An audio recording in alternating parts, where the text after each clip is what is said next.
കേളപ്പേട്ട, ഈ കാണുന്ന പുഴയാണ് എൻ്റെ അമ്മ, ഈ കാണുന്ന തെങ്ങുകളാണ് എൻ്റെ അച്ഛൻ. ഇവരുടെ പ്രകൃതി വിരുദ്ധതയാണ് ഈ ഞാൻ. കേളപ്പേട്ടൻ അറിയാമോ? ഇത്രയൊന്നും കിട്ടിയത് പോരടാ. ഞാൻ ഇല്ലെന്ന് പറഞ്ഞാലേ.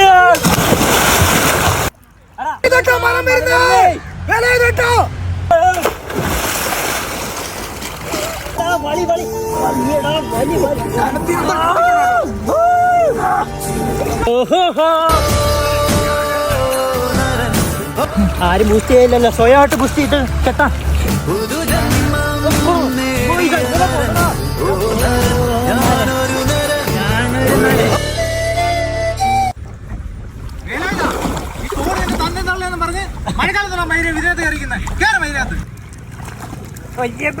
ഇതെന്റെ അമ്മയാണ്. അമ്മയുടെ നായർ എന്റെ അമ്മയെ വിട്ടു പോവില്ല.